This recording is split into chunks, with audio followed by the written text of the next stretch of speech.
Forward Guidance is brought to you by VanEck, a global leader in asset management since 1955. You'll be hearing more about a VanEck ETF later on, but for now, let's get into today's interview.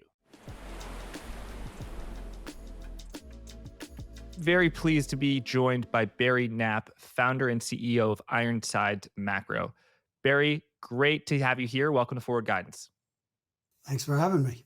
We record the afternoon of Thursday, June 6th, and tomorrow we get our big jobs market data. But over the past week, I think there's been a little bit of a change in the market. This is my perception. Over the past 2 years, a lot of people, myself included, were worried about a recession. The data just did not weaken. We've had a rip-roaring stock market. The unemployment rate stayed low, ticked up a little bit. So I'd say because so many of the recessionistas' fears hadn't come true yet, I think there was a sense of complacency in the market and a sense of, oh, we don't have to worry about growth anymore. The economy is fine. I think there's been a little bit of a change in the market. So whether it's the the GDP print that came out a little weaker than expected last week, or on Tuesday, the job openings was 8.06 million instead of the 8.3, 8.4 that was expected. Would you say that there's been a little bit of a change in the market? And how have you perceived the data that's come over the past week? There's some makings of a growth scare for sure. When we started the year, I thought about, and I wrote about the two potential disruption events to the current environment of, or the environment that was starting to develop where we were having what I think is going to be a pretty strong capital spending cycle. There's all the makings of a secular boom in capital spending with AI being only a component of that, right? We had a very weak capital spending cycle throughout the prior decade. In fact, the second weakest capital spending cycle since World War II. We underinvested in our capital stock. We took changes around tax policy. A lot of the economic factors that made it attractive to manufacture goods in China and ship them back into the US. Those are really, arbitrage isn't quite the right word, but those were really mitigated by mid 2010s. And now we had some catalysts for restructuring those supply chains. So we're sort of on track for this decent path, but to be sure, there's elements of Fed policy that are restrictive, and we can talk about overall policy restrictiveness, because I would argue fiscal policy is super accommodative. Fed's unconventional policy is accommodative, but their rate policy is restrictive. So when I thought about these two events that could disrupt this equity market rally and what was a pretty good bond market rally from the Fed pivot point, in late October through the end of the year, I thought, okay, well, there's two things that could happen. One is what I called the Quadrilemma thesis. And the idea of the Quadrilemma thesis was, in order to get the Fed to cut to 4, the level that would painlessly disinvert the yield curve, that is, cause no more losses on bank balance sheets for all the treasuries they accumulated in 20 and 21, and mortgage-backed securities, a very important piece of the puzzle. You'd need the unemployment rate to go above 4 and wage growth to fall below 4. So I thought that was the most probable scenario. The second scenario would be another real rate shock, like we had from August through late October, where 10s go to 5, 10-year reals go to 2.5 or more. And it just puts a continued squeeze on small banks, small caps, small companies, small businesses. I actually thought the Quadrilemma thesis was more probable than another rate shock thesis because of that pressure on small businesses and the role that small businesses play in overall employment, but how poorly they're measured in real time. And that obviously did not unfold in the first 3 months. We had, I think we averaged 260,000 and change monthly gains in the establishment survey. For jobs, yeah.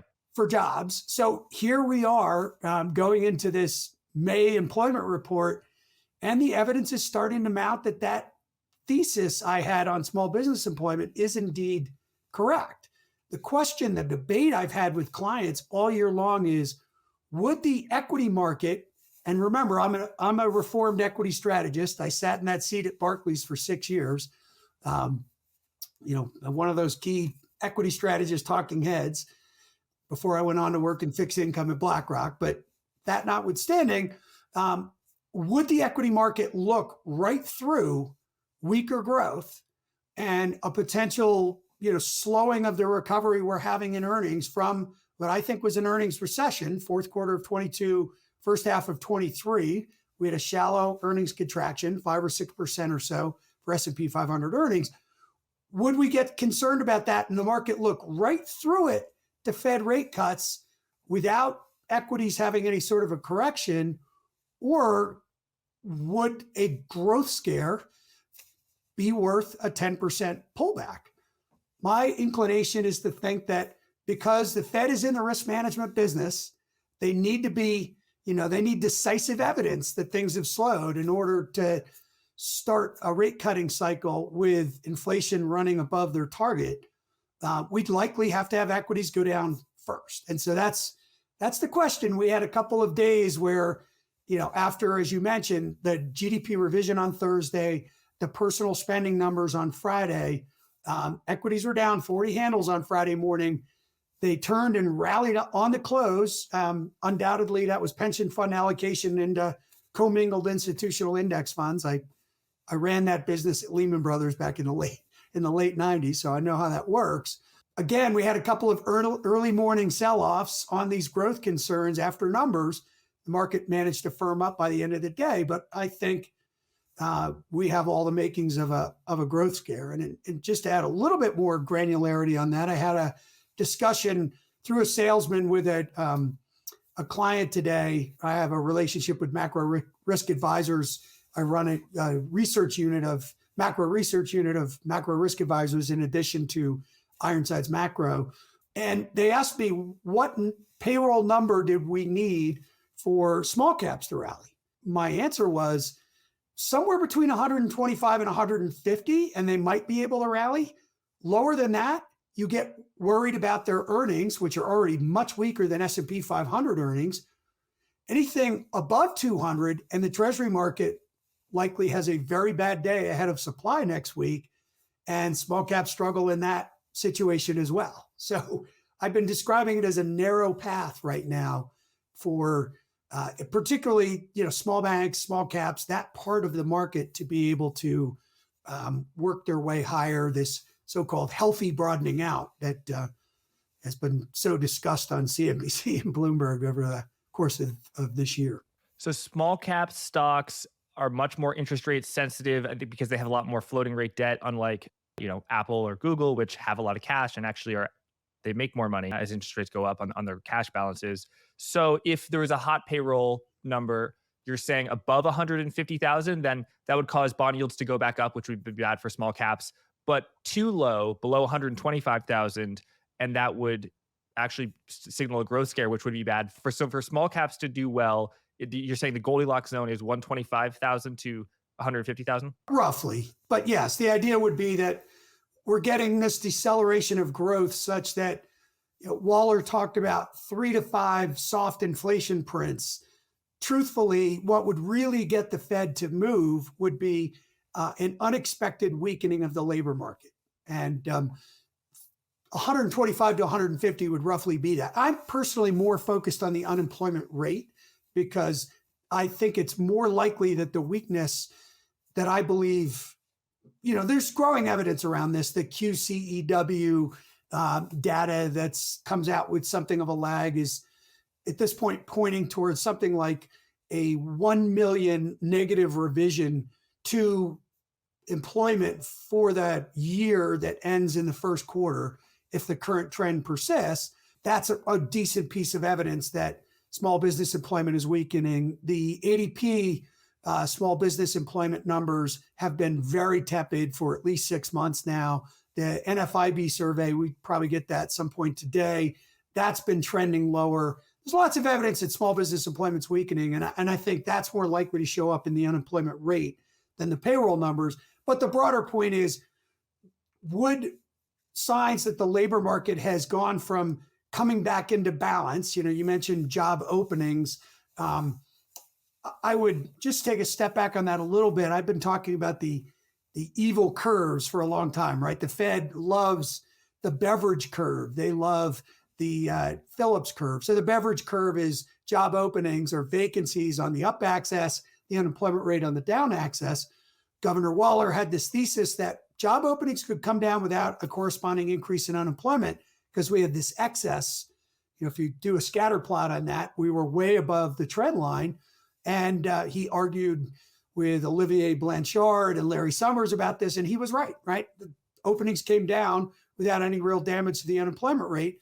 The same thing happened with the Phillips curve. I don't love either of these models, but the Fed does, so we watch them. And the idea was the same. We had a vertical drop in wage growth without a corresponding increase in the unemployment rate. But now we're at the point where the unemployment rate is 0.5% off its low print a year ago. And wage growth is continued to fall. Job openings are now actually below where that regression line would imply they should be, which has the Fed on high alert, such that if there's any further weakening in demand for labor, the unemployment rate would be expected to increase fairly rapidly from this point. That is the essence of the SOM rule, the idea that the 3-month average of the unemployment rate goes up 0.5%.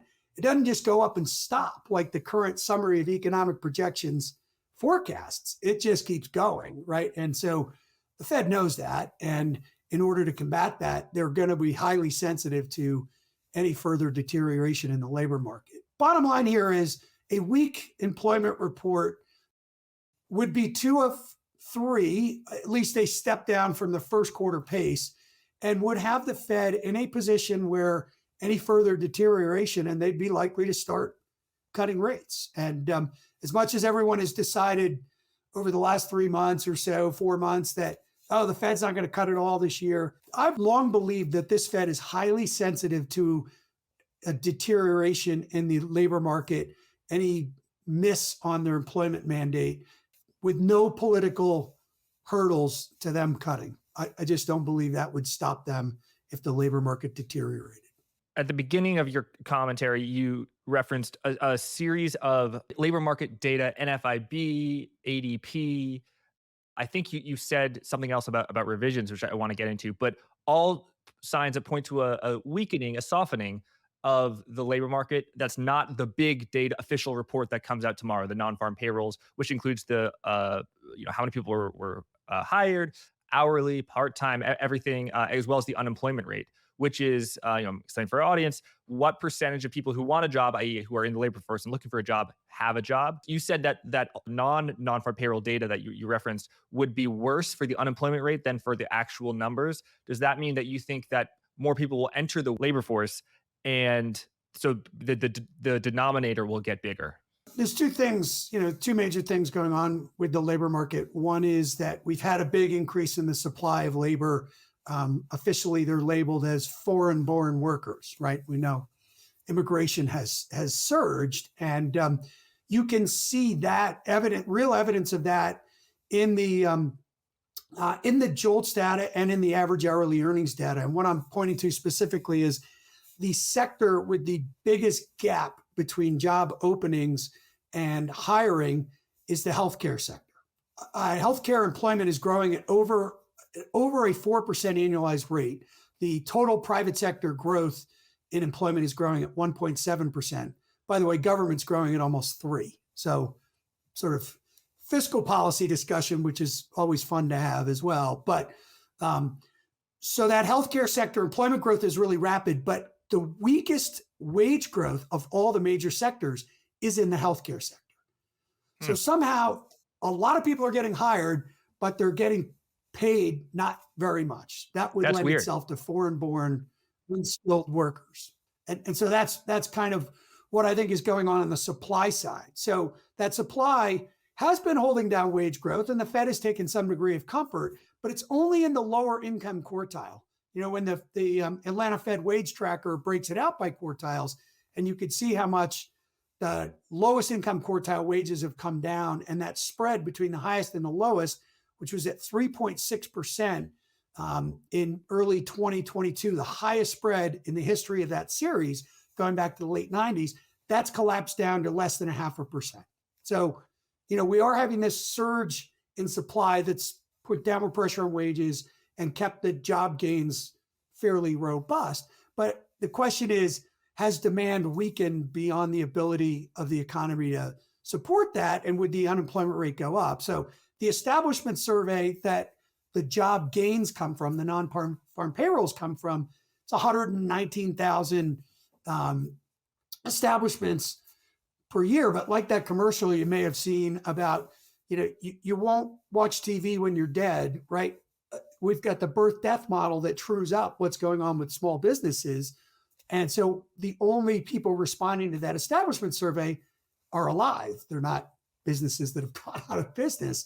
And that's the big question is, have a lot of small businesses gone under because the interest rate to borrow money for them to pay for, working capital and inventory and it floats, right? So it's gone up a tremendous amount. And the supply of credit coming from small banks, the weekly Fed H8 data, banks now ranked 26 and beyond in terms of assets, that credit growth has slowed to an absolute crawl. And in C&I lending, it's contracting, commercial and industrial basic business lending. And so the thesis is that there's been a lot of businesses that have gone under and that employment growth is much weaker. So the quarterly census unemployment and wages, which lags at least by 6 months, but gets data from the IRS for 13 million businesses, that at this point is showing through the first 3 quarters of the revision period, so from the second, third, and fourth quarters of last year, the negative revision looks like 740,000 jobs. So at the current pace, if the same trend persisted in the first quarter of this year, that's 1 million jobs less during that time period than we thought we had. And that would be because of the small business weakness. So it's the part of the economy we measure worst, right? We have the most trouble measuring. All we have, as I said, is the NFIB survey, and ADP has a pretty good data set, and their small business employment has been weakening. So it's not likely to show up in the establishment survey until we get this first estimate of the benchmark revision 2 days before Jackson Hole. And for those who have Bloomberg, Anna Wong wrote a really good research piece about this. She's Bloomberg Intelligence's economist, who I think is actually quite clever. Got a thesis around jobless claims that's interesting as well. But nonetheless, that's sort of the broad thesis. So the point I was trying to make was the household survey, which is a phone survey like the Conference Board survey, which is also pointing to unemployment rate rising above 4%, could very well capture that. The unemployment rate going up would be enough for the Fed to start to consider cutting rates. As you said, though, if it's driven by weaker labor market demand, not an increase in supply, right? So it's important to differentiate that. You'll hear that sometimes. The unemployment rate went up for the right reason, which is more workers. The wrong reason is people losing their less jobs. Right. So that theory about the disconnect between QCEW, quarterly census of employment and wages, and the non-farm payroll, we've covered that a few times on this program. I think Daniel DiMartino Booth covered it earlier in the spring. What data has come out over the past week? Because I know I've been seeing a lot in the news and on Twitter. So was the BLS, the non-farm payrolls, were they revised downward? Or because I know this theory is kind of picked up over the past week. There was a preliminary release of the first quarter data for the QCEW in the middle of May. And then the second release of that is supposed to come out today, actually. So I haven't seen it yet, but or looked through it. But there is supposed to be a second release of that. And then all that data needs to get compiled by and analyzed by the BLS. And then, as I said, that first estimate of the benchmark revision comes out in August. So that's why it's heating up. It takes a little while to go through all of that and discern what it really means. And, listen, there's some cautionary comments about that too. There was a Bloomberg story, was on top this morning that I was quoted in. The author was Rich Miller. Mark Zandi, who's, obviously a reputable economist, said, yeah, looked like there was going to be a big negative revision a year ago, and then it wasn't all that big. So this is a tough thing to measure. It's funny. You'd think measuring bodies would be easier than, measuring some of the other stuff we try and measure, like productivity. But that's why it's heated up, is that data coming out. Right. Yeah, I know there was some negative revisions to non-farm payrolls last year, but then there were some positive revisions in Q4 and at the beginning of this year. Revisions theory. Yeah. Do you think starting tomorrow and for the rest of the year, there will be negative revisions to the non-farm payroll, meaning actually, oh, the 300,000 jobs that we thought we were added in October of 2023, I'm making these numbers up, actually was 270,000. So that would be a negative revision of 30,000. Because if the census data is correct and the non-farm payroll data is wrong, ultimately the piper has to be paid, right? That you can't have these two alternative realities existing at the same time forever. They have to converge. Correct. Unfortunately, the way they converge is the big benchmark revision. And as just a little historical point, and my brand name is "It's Never Different This Time," right? So I've always loved history, and I love going back at these prior episodes. But part of the reason that George Bush lost to Bill Clinton in 1992 was a jobless recovery, which when the benchmark revision came out after the election, I don't remember the precise number, but I'm pretty sure it was over a million. So it wasn't such a jobless recovery after all. And in the meantime, Ross Perot and Bill Clinton managed to defeat Bush after he had a 95% approval rating after the first Iraq war. So you're saying that the official data came out and it showed the economy has recovered from the very very mild 1990 recession, or I wasn't alive, so I don't know if it was mild or not. But then there was a positive revision that came out later. Actually, there was a million jobs added, so it was a A positive million revision. more than Yeah. had been estimated. So the jobless recovery wasn't all that jobless. Interestingly, at the time, too, the Fed had cut rates to 3%, which seemed like a fantastically low level coming off. When I studied economics 80 to 84 undergrad, the unemployment rate went to 10.8 and inflation rate went to 14.8, and Volcker raised the policy rate to 20. And when the Fed cut to 3% in the early 90s, it just seemed incredibly low. That was the CPI rate. It was a zero real policy rate. And turns out that it wasn't such a jobless recovery after all. It probably cost George Bush the presidency. So anyway, that's the part of the point here is, yeah, the numbers will converge over time, like, comparing GDI to GDP. I like GDI better than GDP. Income matters more than the sum total of all the widgets we produce.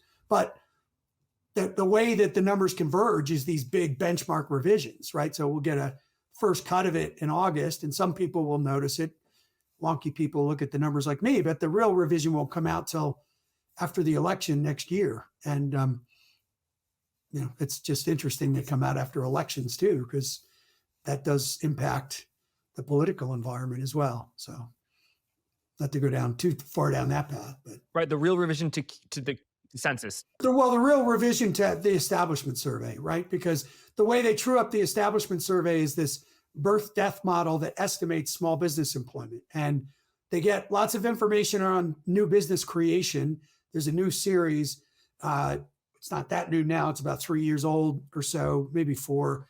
They basically take employee identification number applications and provide that data to the public. I've got charts of it. It just showed this big spike during the pandemic.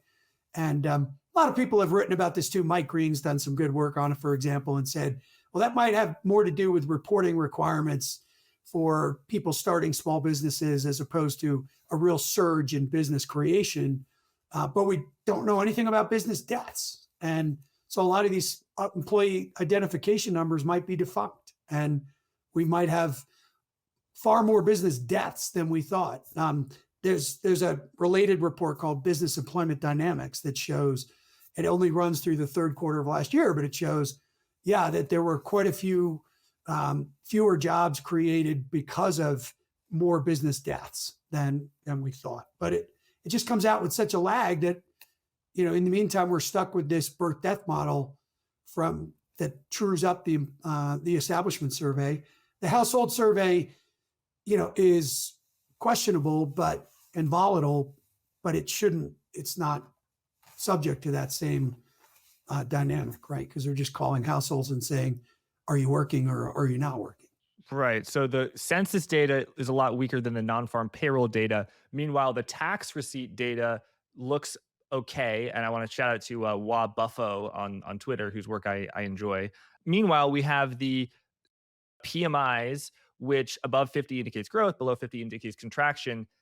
Now the hard data in 2022, the PMIs looked horrible. Everyone was calling for a recession, but the hard data held in there. Now the hard data is starting to soften a little bit, but the PMIs are going back up. So it seems to me at this time that there's so many different conflicting data points. And before I ask you your current view, I just want to say, to me this seems strange, but I don't really have that much experience having joined the business recently. Is it always the case, or is it often the case where you get data point A indicates recession, data point B indicates a boom, and it really is all over the place? Or is it, as I perceive it to be, actually quite strange that you get this scattershot? And normally in a boom, kind of most points to a boom, and in a recession, most things point to a slowdown, to a recession. Is this historically precedented or normal, I should say, to have this scattershot of data that is just so confusing? It's always mixed. Going into a recession. I mean, I was at ground zero for the mortgage crisis, and we knew that the mortgage market was an absolute disaster from late 2005 to early 2006. And most people have studied the issue know that Lehman Brothers went under because of outsized commercial real estate positions, not because of residential mortgage positions. But that was very obvious that was a credit crunch coming.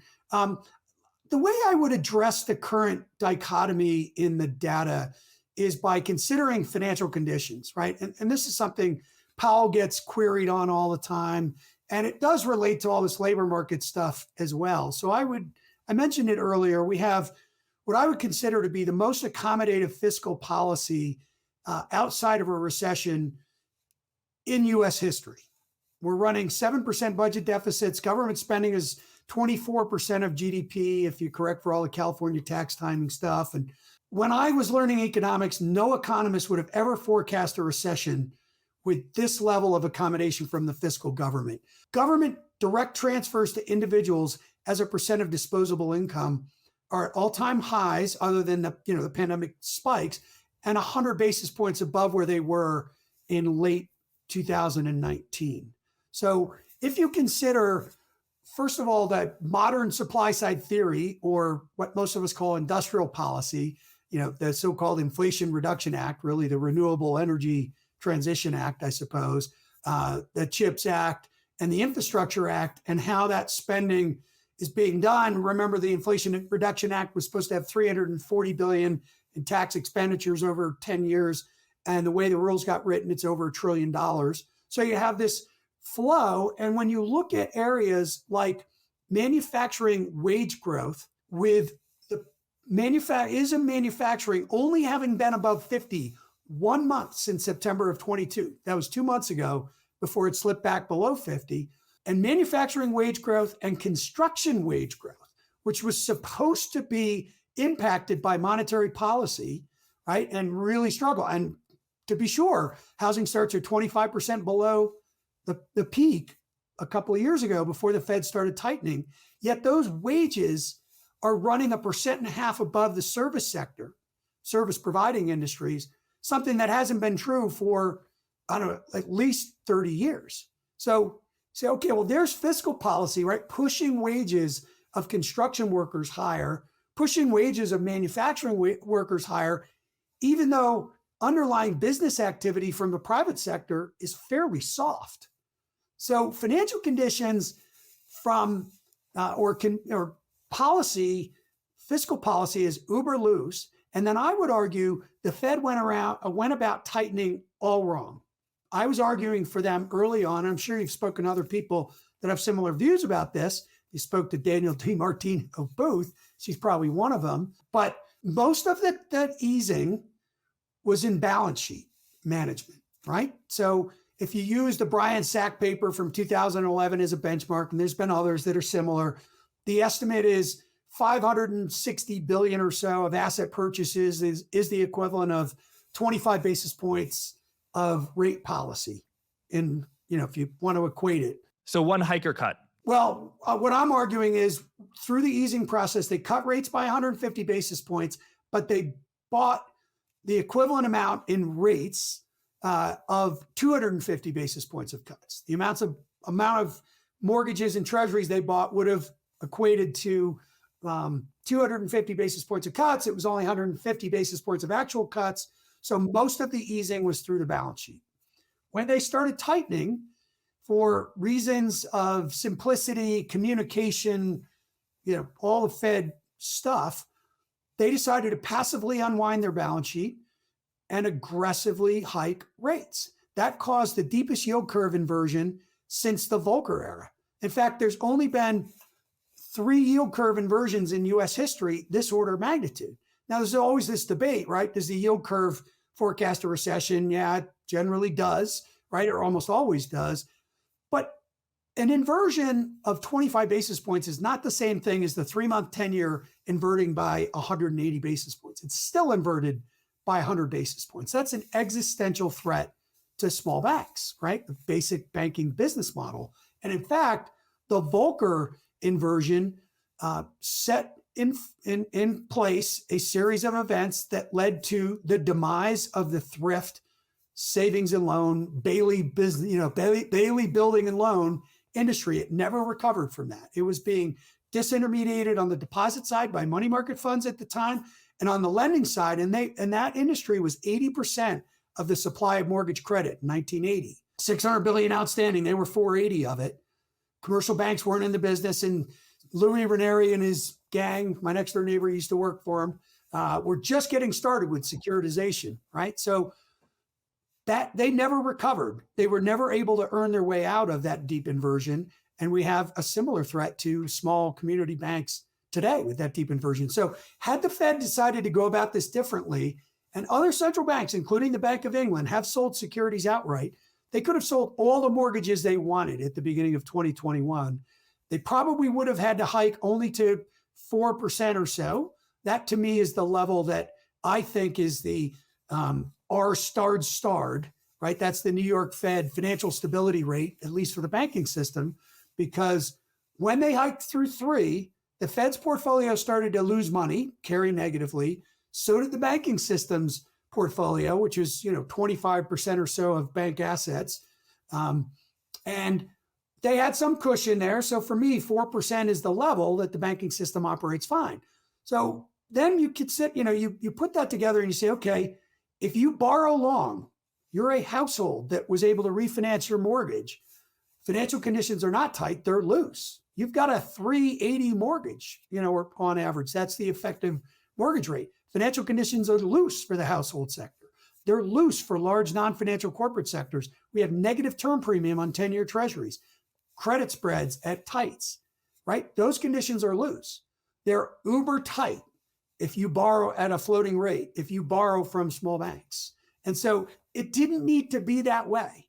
The Fed could have been more aggressive with the unwind of their portfolio and not hiked as much and not had this deep of a yield curve inversion. And that would have increased the probability of a more even recovery. I don't love fairness. That sounds like I'm running for office, right? When I say a fair recovery, but it would have been a much more optimal way to go about tightening policy that would have caused less distortions in the economy, less pressure on small business, less pressure on small banks, not a panacea for, retirees with cash holdings and mortgages that they refinanced at 2.5%, and large non-financials being able to term out their debt. Look at the modified duration of the investment grade credit index. It's 7 years. The mortgage-backed securities index, it's 7 years. The high yield index is 2 years. So you can see who's vulnerable. And that to me is a big underlying issue to all of this and how the Fed went about this, which to me, in my mind, was all wrong. Forward Guidance is brought to you by VanEck. The VanEck Morningstar-wide MOAT ETF, ticker MOAT, has outperformed the S&P 500 for over a decade. How? MOAT strives to achieve a simple but challenging task: buy quality stocks when they're undervalued and sell them when they're overvalued. Visit vaneck.com/MOATFG to learn more. That's vaneck.com/MOATFG. Now the disclosures. All investing is subject to risk, including the possible loss of money you invest. Visit vaneck.com to carefully read a prospectus before investing. The VanEck Morningstar-wide MOAT ETF is distributed by VanEck Securities Corporation, a wholly owned subsidiary of VanEck Associates Corporation. Thanks, let's get back to the interview. So inverted yield curve contracts credit because it makes it less profitable for banks to lend, and it's particularly bad for small banks. But in a Federal Reserve dominated world, where let's say academic theoretical example where the central bank is the only monetary player in town, wouldn't you say an inverted curve is stimulative because the Federal Reserve has a huge operating loss, which is a gain for everyone else. So, it's earning the 3% on the mortgages that everyone got to take out, and it's paying the banks 5%. So, do you think that the inverted curve is stimulative from the Federal Reserve point of view because it's having operating losses? I mean, you're definitely onto something, and I was trying to say that. I think you probably said it better actually, which is going from a scarce reserve regime to an abundant reserve regime has created all this excess liquidity in the front end. The BIS doesn't love this. They had a great paper called Getting Up from the Floor, and they see all sorts of unintended consequences in keeping all this liquidity and basically ending a market that's been around for, I don't know, 5 centuries, right? Interbank lending. Read all the books around it. That was how the system operated. And the Fed decided, no, we're going to keep all this liquidity in the system. And now they're a little spooked about it. So they cut QT, and there's not a ton of, well, there is agreement on that in the FOMC. There are some serious dissenters. A related point to all that, Jack, is I think they will, but am advocating for them to go back to a bills-only policy with their balance sheet. There was a bills-only policy in place from the Fed Treasury Accord of March 1951, when we ended the World War II explicit interest rate caps, through QE1. And the Fed, other than a brief soiree with Operation Twist under Kennedy in the early 60s, where Bill Martin went along a little bit, but there is a discussion underway. We've heard it from Bowman, now gave a speech in Tokyo about this. Waller's talked about it in a tangential sort of a way. The Kansas City Fed new president Schmid gave his talk paper, 9-page paper, guidepost for a new central banker, explicitly said that they should be shortening the duration of their balance sheet and not interfering with the price, which I think is the most important price in the capital market system, the 10-year treasury, for any capital investment, not just working capital, but real capital investment. That is your risk-free rate.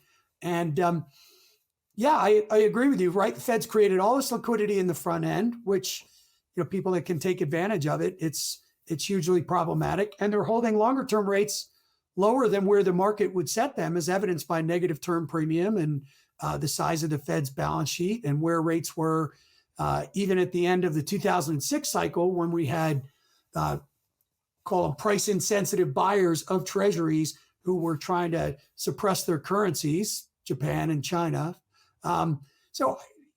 There's a lot of problems in the way that this works. So just describing financial conditions as tight, they are tight, as I've been saying, for a certain class of borrowers, but they're super loose, particularly when you combine fiscal policy for a whole other class of borrowers and individuals. And again, it's creating distortions. Asset prices are probably part of the story here.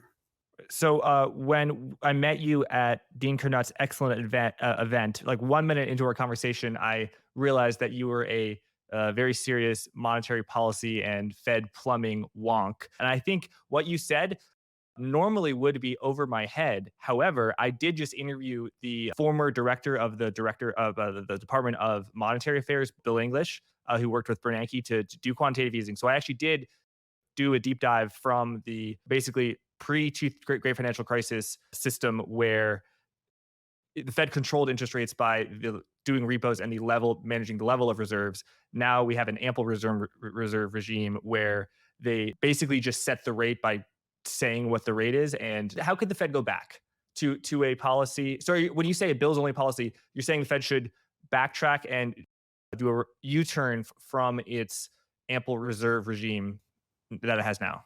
Before we get to a real discussion of the ample reserve regime and go back to a scarce reserve regime, which I'm not sure there's any way back from, but one thing they could do for sure and lessen their influence on the back end of the market would be to shorten the duration of their portfolio, something of a reverse Operation Twist. So we know that they're going to keep the mortgage pay down cap at $35 billion per month.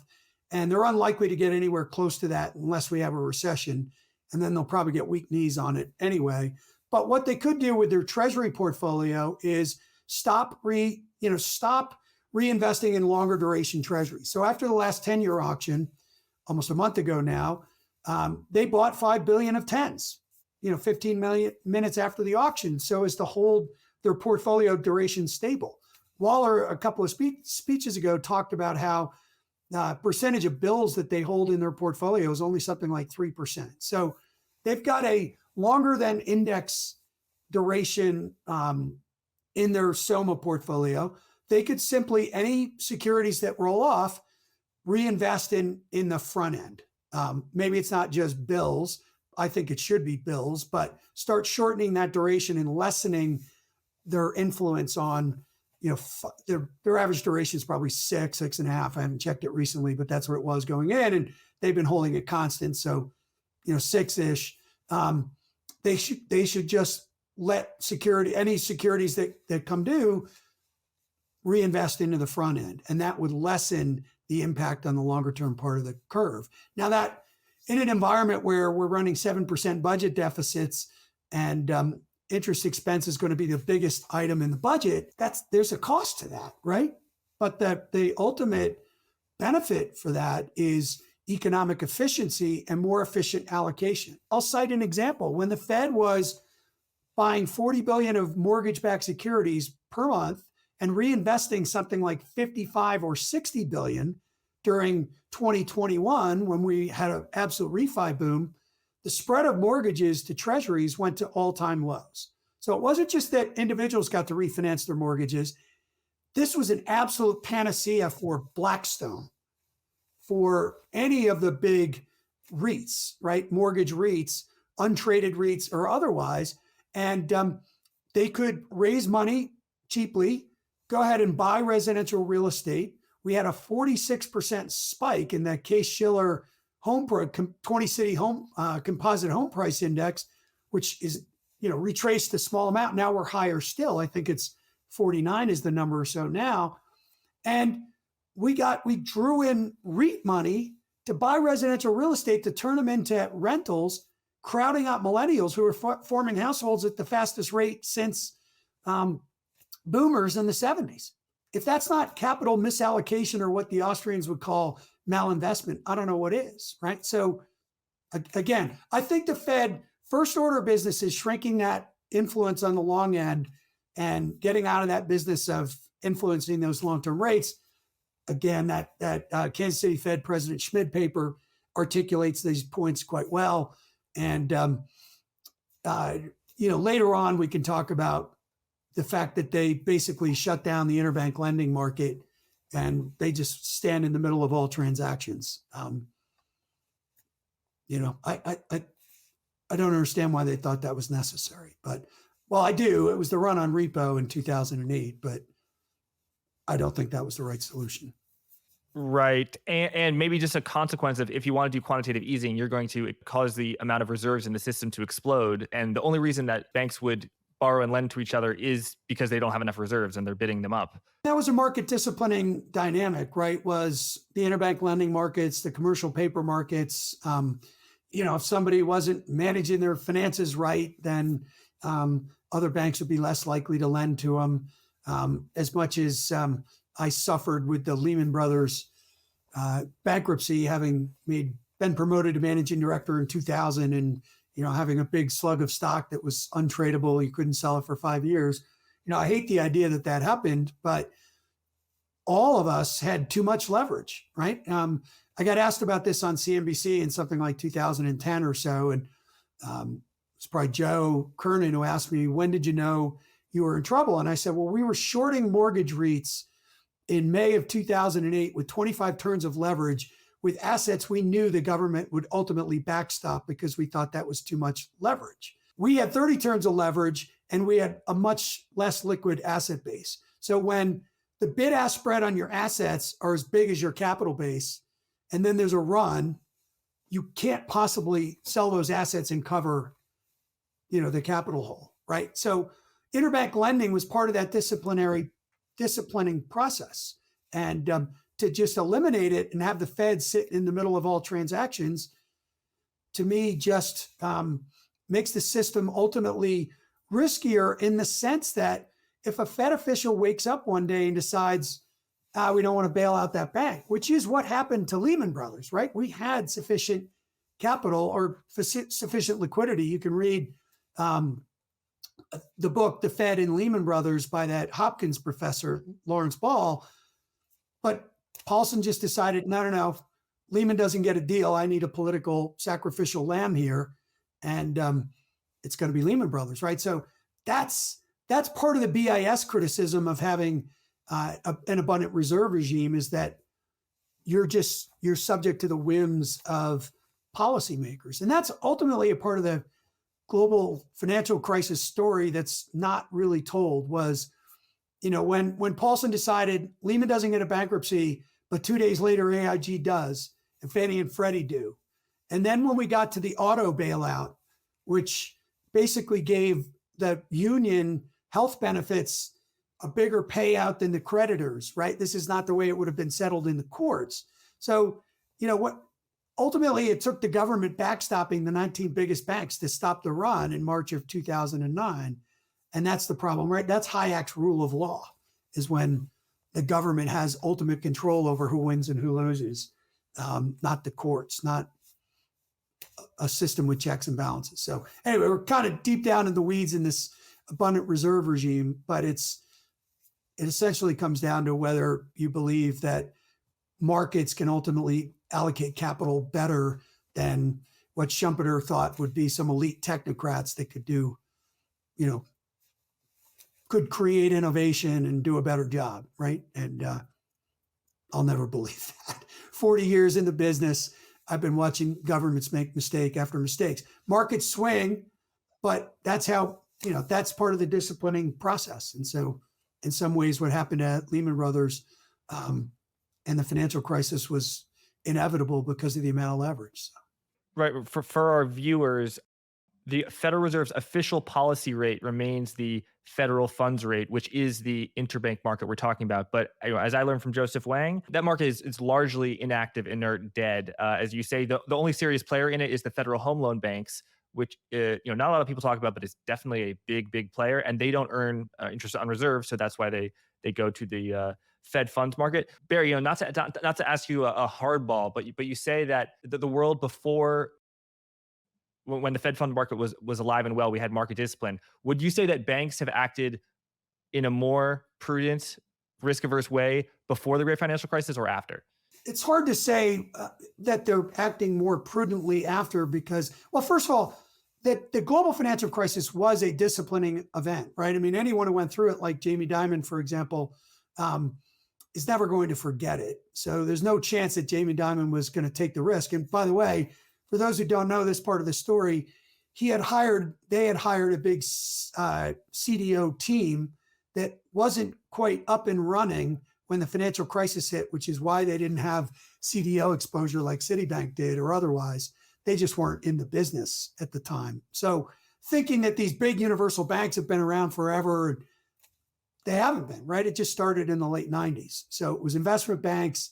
And in those days, we didn't even consider JP Morgan or Bank of America a competitor, right? Our competitors were Morgan Stanley, Goldman Sachs, Bear Stearns, and that's who we competed against in the market. So anyway, they almost had no choice afterwards because of the capital requirements, liquidity coverage ratio, all of that sort of thing. Were banks acting responsibly? It's a real tangled up, complex story. Fannie and Freddie's role in facilitating the growth of the subprime market is an untold story. They bought essentially 40% of every subprime deal that got done from 2003 through 2008. They bought the super senior piece that no one else could possibly buy, because it started out at LIBOR plus 10, went to LIBOR plus 30, maybe at the very end it was LIBOR plus 40. Those rates were uneconomic for anyone who couldn't run 60 turns of leverage like Fannie and Freddie did. They also helped them meet their Community Reinvestment Act requirements, right? Barney Frank and Chris Dodd calling him every week saying, hey, did you meet these requirements? Fannie and Freddie say, yeah, we bought this super senior piece of a subprime deal. Even though the subprime stuff wasn't in disadvantaged regions, it was everywhere, right? 65% of all zip codes, according to Lehman mortgage research back in the day. So, it's a tangled story. And one I'll eventually write a book about my perspective on, because I was part of the this broad risk meeting at Lehman and was trading Lehman's capital at the time. I was before I became the equity strategist. Anyway, after the crisis, yeah, I think anyone who lived through that was always going to act differently and realize they had too much leverage at the time.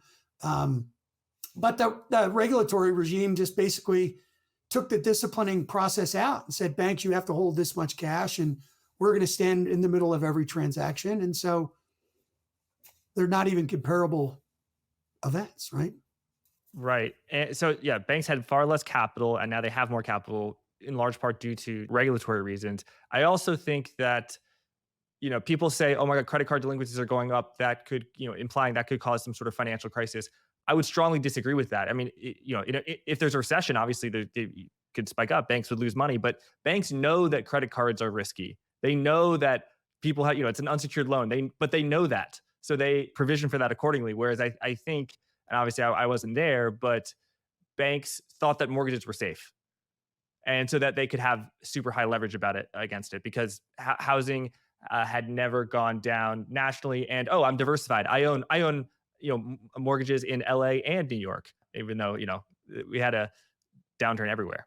Well, yeah, yes and no. I mean, I think the real big losses on mortgages from people that looked at that and said, we could never have a national house price decline. Those were entities like the German Landesbanks. ABN AMRO had a giant position. Citibank's 40 billion of CDOs was regulatory arbitrage because the capital requirement on that was effectively zero because it was AAA rated, right? So that was a monstrous mistake on their part. Lehman Brothers never lost money on it. You saw at the conference, the guy that headed mortgages at Lehman, Dave Shear, his number two went to work at D.E. Shaw, Rich McKinney. Bear Stearns, who had a problem with it, they actually had the right trade on.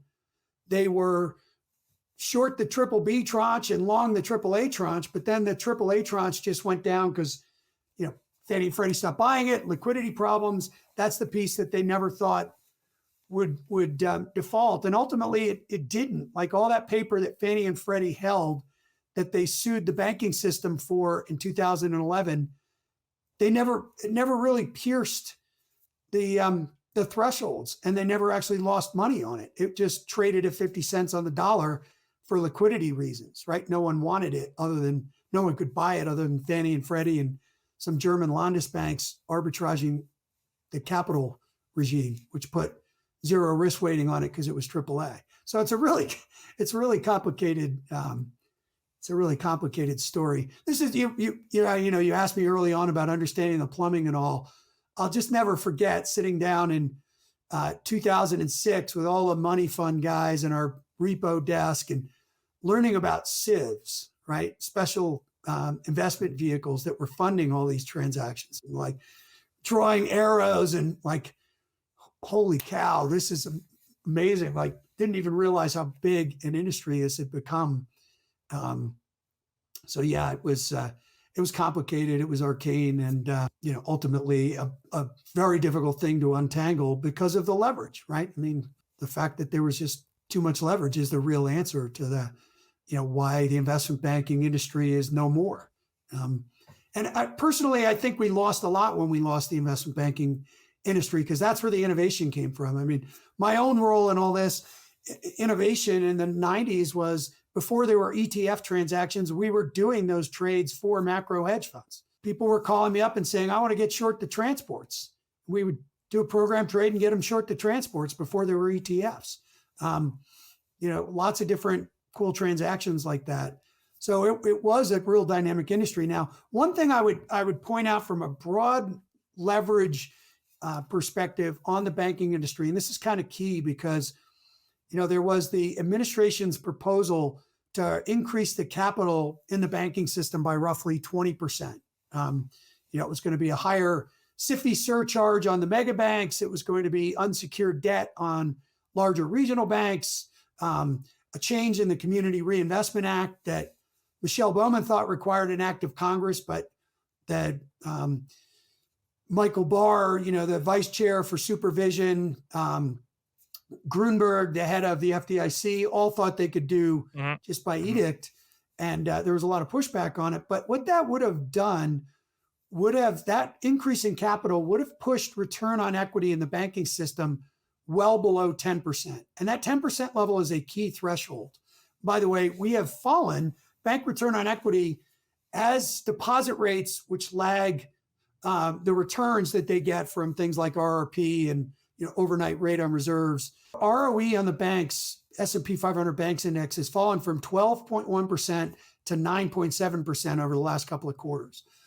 If you go back and look in history at what a less than 10% ROE means for the banks, this was true for the entire 1950s when we had a similarly tight regulatory environment, and banks, because of those explicit rate caps at the end of World War II, banks had 70% of their assets held in government securities. It took 30 years to wind that down to 20%. So bank ROE never got above 10%. Special thanks to my former colleague, Jason Goldberg, the crack bank analyst over at Barclays, for having compiled all this FDIC data through that time period. But bank ROE stayed below 10 for that entire decade. It was the worst performing of the major sectors. And bank credit creation was very uneven, very weak on average. And we had a series of recessions from the end of World War II through 1960, 5 of them. The same ROE conditions were created by Dodd-Frank and Basel from 2014 until 2018, until the Mnuchin Treasury came up with a Treasury reform proposal, loosened the regulatory regime on banks. ROE went back above 10. Bank stocks performed better because essentially 10% is the level where they are not earning out their equity cost of capital. So they start destroying capital instead of building capital, and then it gets difficult for them to create credit. So we are now in an environment where ROE has slipped because of this deeply inverted yield curve below 10. Until it disinverts, we're going to struggle to create credit for small businesses, as I was discussing earlier.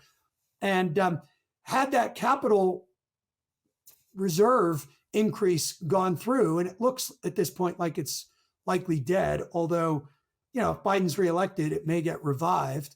That would really push that ROE, ROA numbers even lower and make it very difficult on the banking system to provide credit for the borrowers from the banking system, right? We know that there's more sources of credit now, private credit, investment grade credit market if you're a large non-financial corporate.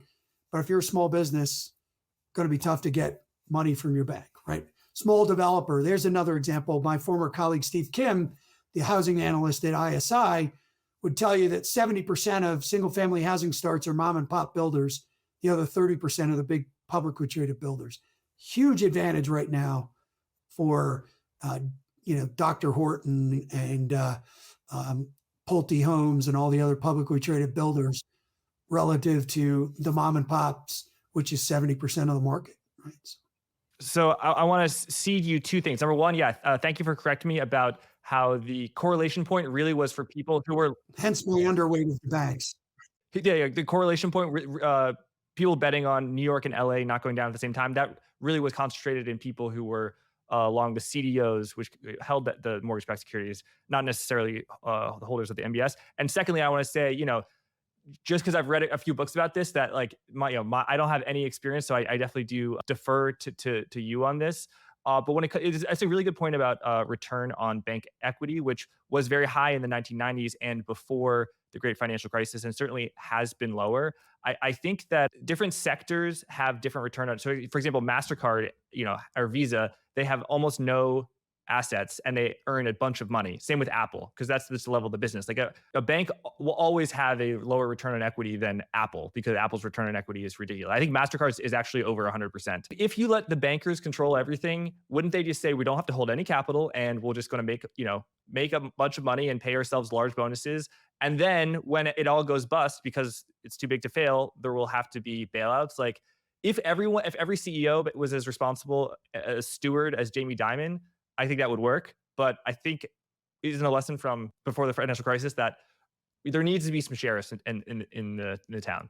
Two things I would say in response to that. One is Jamie Dimon has become a bit of a legend because he missed out on the financial crisis. But as I pointed out earlier, part of that was just happenstance. They weren't in the business. I mean, they were not a competitor for all these business. They wanted to get in the business. They were just behind. And so he's a little bit of an accidental tourist in that sense. I mean, great CEO, but he kind of lucked out with the global financial crisis, number one. Number two, I push back on that. Yeah, sure. I mean, you want to make Dick Fuld the bad guy. He missed a lot of things, and so did the guys in charge of Bear Stearns, and so did the guys in charge of Morgan and everybody else. But you have to understand, we did have serious skin in the game. I mean, personally, 40% of my net worth went up in smoke. We got paid 35-40% in stock as a managing director at Lehman, at Bear, and we had a 5-year cliff vesting payment period. So not a share was sold. So if you think about what happened through that whole decade, 2000 was a great year, peak of the tech bubble.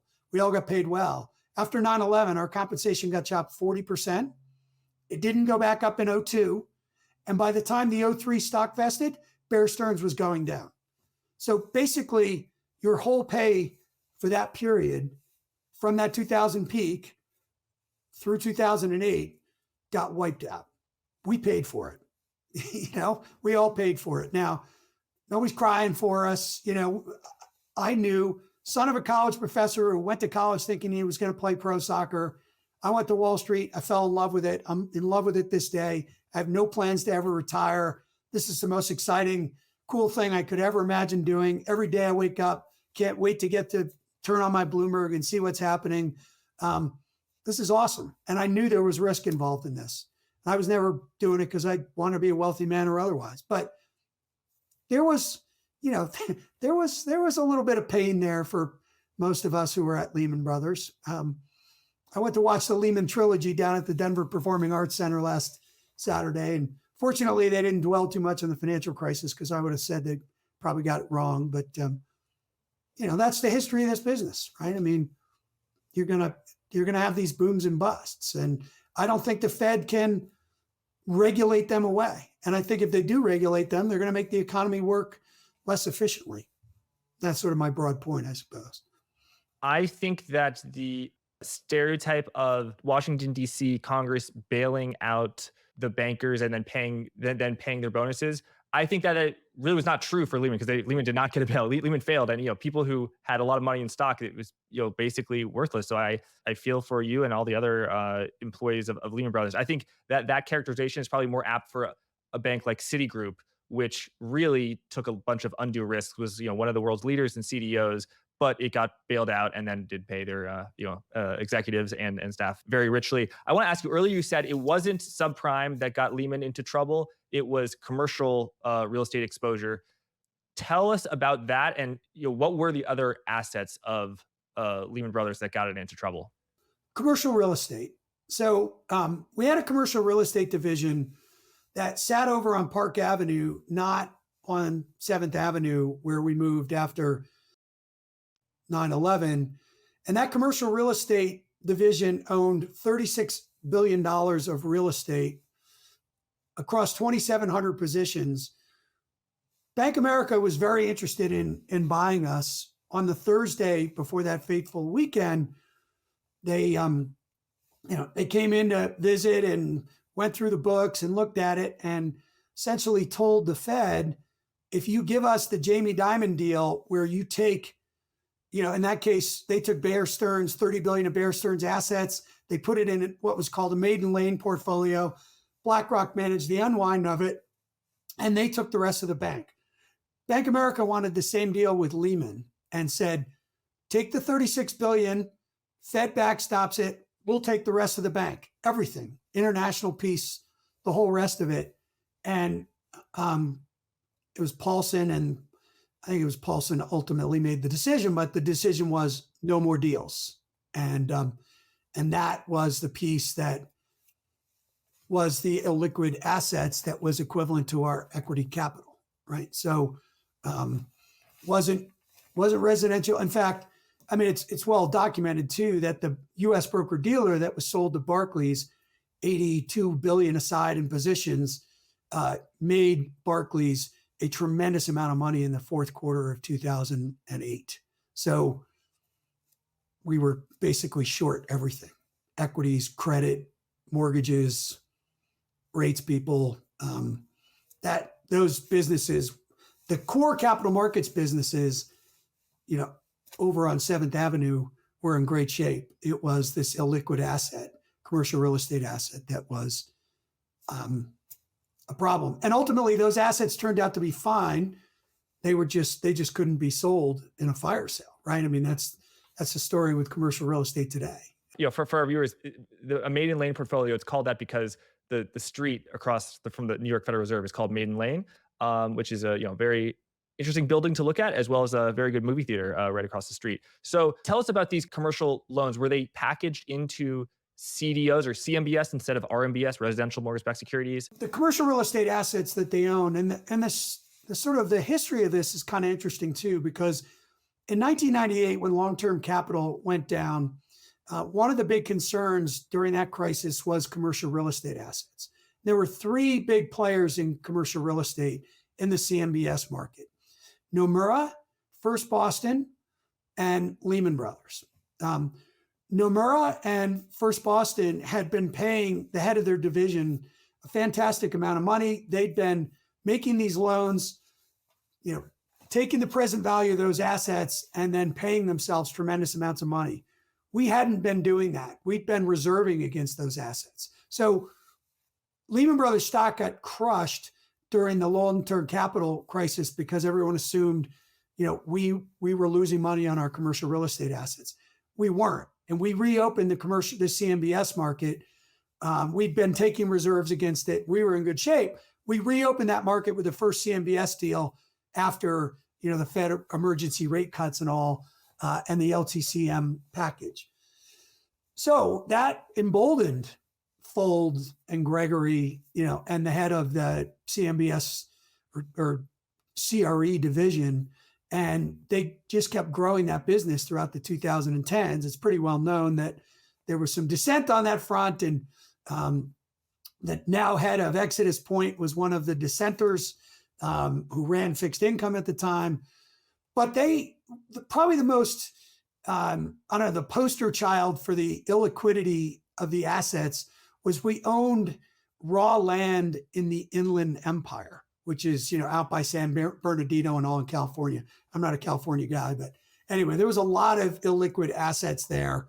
And, they were just buying all sorts of commercial real estate, and it looked like a great deal. But the problem is, and again, here's another little piece of history: the final deal that was the straw that broke the camel's neck in that piece was the Archstone Smith deal. So Archstone Smith was super high quality apartment buildings. And we participated in a deal to buy out that REIT.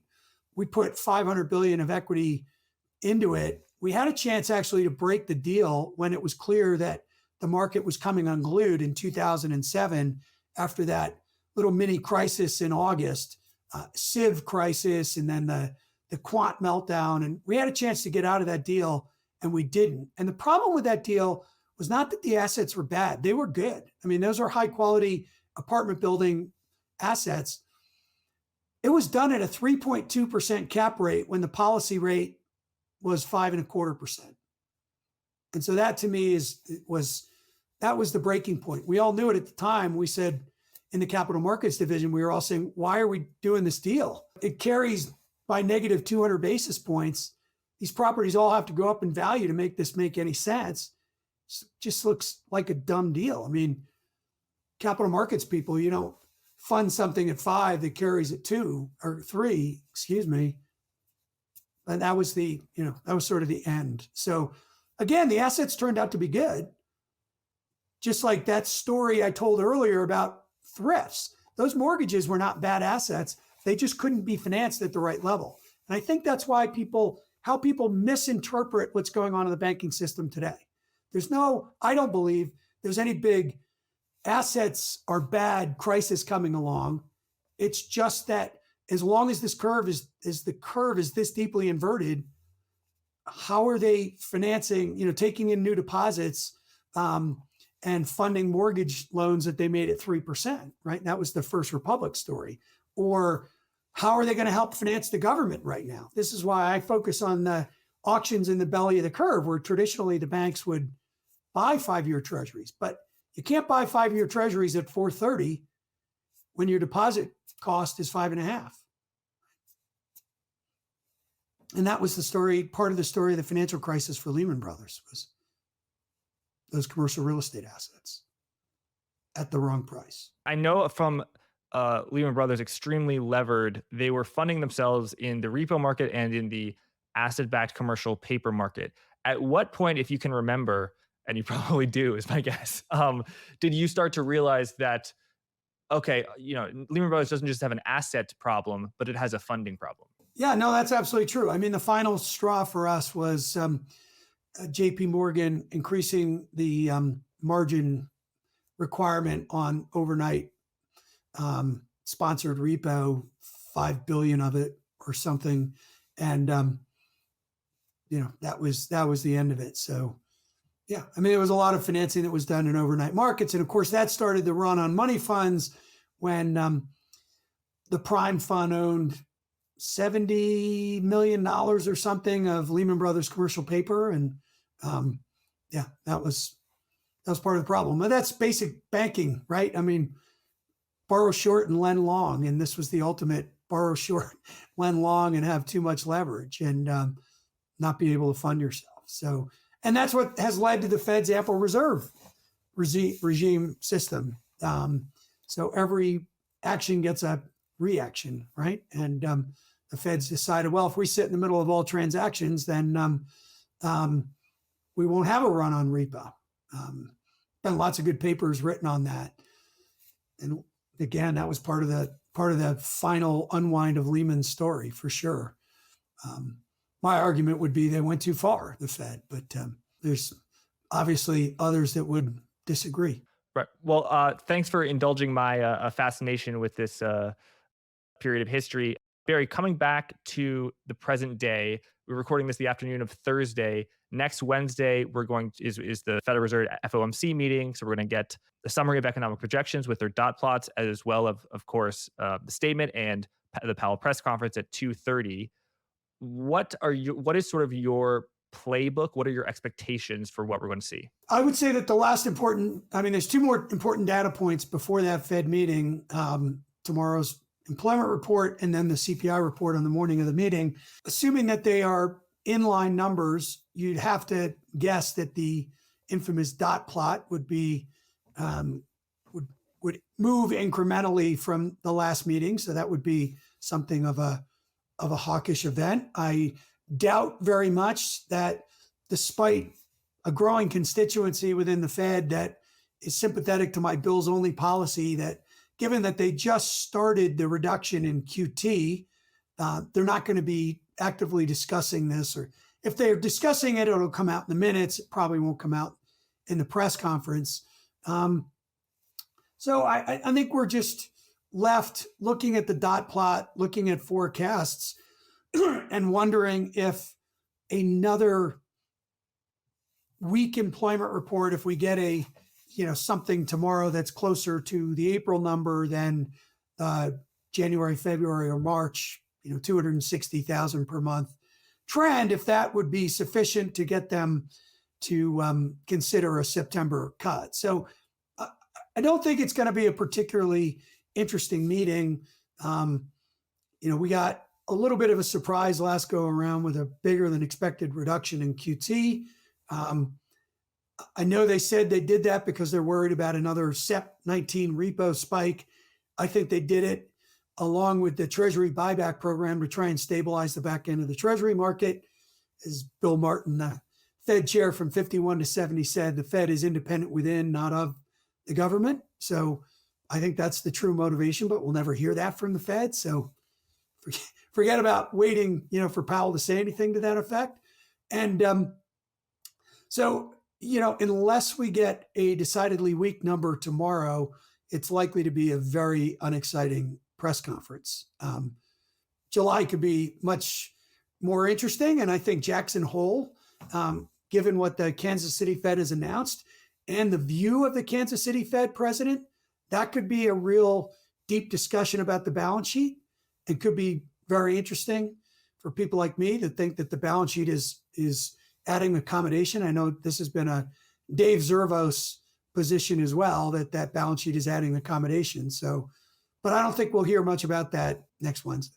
And so, Barry, I just want to clarify. You said as long as the data is in line, you think they'll change the dots and it'll be hawkish, so they'll actually move the dots up.